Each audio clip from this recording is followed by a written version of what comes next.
सर्वांना नमस्कार.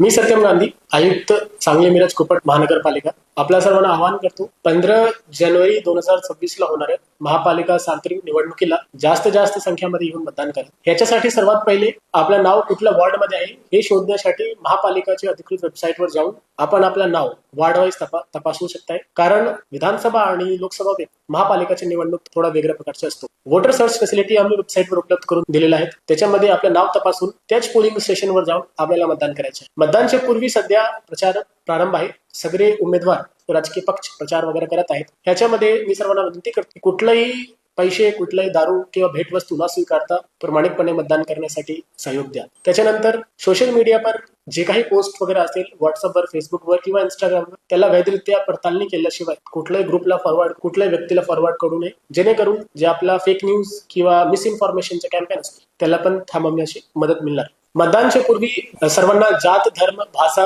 ह्याच्यावर होणारा जे काही तेढ निर्माण असं वर्तन टाळायचे आहे. मतदानच्या दिवशी सर्वांना लक्षात ठेवायचे आहे की आपल्या मतदान केंद्रावर जे काही निवडणूक आयोगाने 12 टाईपचे डॉक्युमेंट्स सादरीकृत केलेले आहे, ज्याच्यामध्ये आधार कार्ड आहे, एपिक आहे, पासपोर्ट आहे आणि याची यादी पण SMKCच्या वेबसाईटवर आपल्याला दिलेली. तेच डॉक्युमेंट घेऊन, सत्यप्रत घेऊन, फोटोकॉपी चालणार नाही, ते ओरिजिनल डॉक्युमेंट घेऊन आपल्याला मतदान केंद्रावर यायचे आहे आणि मतदान करायचे आहे. मतदान करताना हे सर्व आपल्याला लक्षात ठेवायचं आहे की एकच वेळी मॅक्सिमम 3 लोकांना आम्ही मतदान केंद्राच्या आत अलाउड करणार आहे. तर आपल्याला लवकरात लवकर मतदान करून तिथे निघायचे आहे. ह्यावेळी काही प्रभाग 4 सीट्स आहे, काही प्रभागमध्ये 3 सीट आहे. तर जोपर्यंत आपण सर्व 4 लोकांना किंवा 3 लोकांना मतदान करत नाही तोपर्यंत मतदान प्रक्रिया पूर्ण होणार नाही, याची पण आपल्याला दक्षता घ्यायची आहे.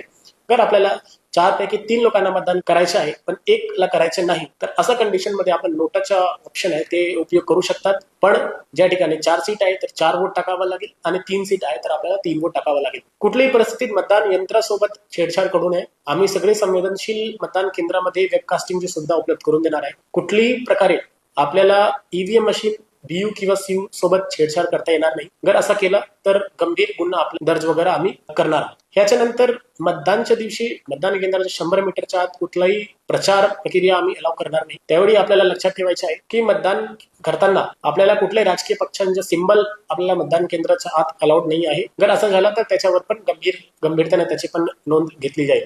सर्वांना विनंती करतो, लोकशाही बळकटीकरण करण्यासाठी जास्त संख्येने मतदान द्यावं आणि महापालिकाच्या फ्युचरसाठी आपण सहभाग नोंदवा. आचारसंहिता संदर्भात नागरिकांना कुठलीही तक्रार, कुठलीही कंप्लेंट करायची आहे तर आमच्या आचारसंहिता नंबर आपल्या स्क्रीनवर देण्यात आलेला आहे. त्या नंबरवर आपण 24 तास कॉन्टॅक्ट करून कंप्लेंट रजिस्टर करू शकतात. महानगरपालिकाचे FST पथक, फ्लाइंग स्क्वॉड टीम ह्याला ऍक्टिव्हेट करून त्याची चौकशी केली जाईल आणि त्याच्यावर जर तसं कंप्लेंट किंवा तसं तक्रार जर खरंच आढळून आला तर त्याच्यावर कायदेशीर कारवाई करण्यात येईल.